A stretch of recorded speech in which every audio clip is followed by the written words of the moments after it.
पंढरपूर नगरपालिका निवडणूक 2025च्या निवडणुकीच्या प्रचार दौऱ्यामध्ये सोलापूर जिल्ह्याच्या खासदार प्रणिती शिंदे या स्वर्गीय भारत नाना भालके यांच्या पुण्यतिथीच्या निमित्तानं भालके यांच्या कार्यालयामध्ये आल्या होत्या।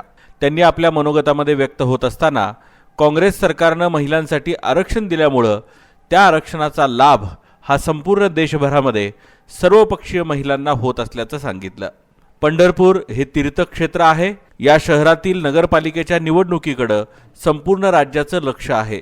महिला या सक्षम असतात, स्वच्छ कारभार करणाऱ्या असतात आणि त्या भावनिक असल्यामुळे सर्वसामान्य गोरगरिबांच्या समस्या अडीअडचणी त्या सोडवू शकतात। त्यामुळे आपण प्रणिता भालके यांच्या पाठीमागे भक्कम उभं राहावं अशी विनंतीही खासदार प्रणिती शिंदे यांनी केली। डॉक्टर प्रणिता भालके या उच्चशिक्षित असून पंढरपूर शहरातील सर्व अडीअडचणी त्या जाणतात। त्या संपूर्ण शहराच्या विकासासाठी अहोरात्र झगडू शकतात। त्यांच्याकडे विकासाचं नियोजन आहे। त्यामुळे डॉक्टर प्रणिता भालके यांना पंढरपूर शहरातील जनता निवडून दिल्याशिवाय राहणार नाही असं मत खासदार प्रणिती शिंदे यांनी व्यक्त केलं।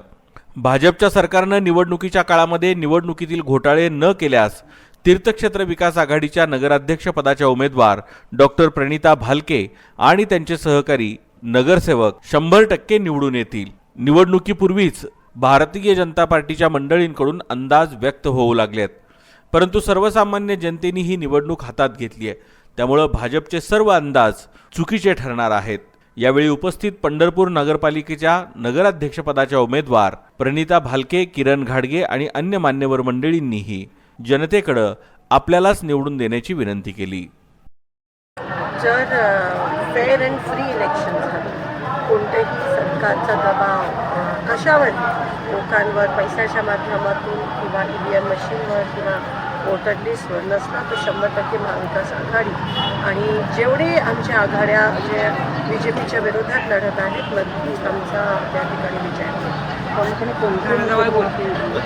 नगर परिषद इलेक्शन असल्या कारण स्थानिक मुद्दे जे असतात रस्ता, पाणी आणि साफसफाई, स्वच्छता हे महत्त्वाचे मुद्दे असतात। आणि आज आम्ही पंढरपुरात आहोत। इथे तुम्हाला माहिती आहे पंढरपूरवर सगळ्यांचा डोळा आहे, त्यांचा दरवर्षी आमच्या इथे आषाढी यात्रा होत असते। इथे तीर्थक्षेत्र विकास आघाडी भाजपच्या विरोधात लढत आहे आणि नगराध्यक्षपद जे आहे ते महिलांसाठी राखीव त्या ठिकाणी झालं आहे।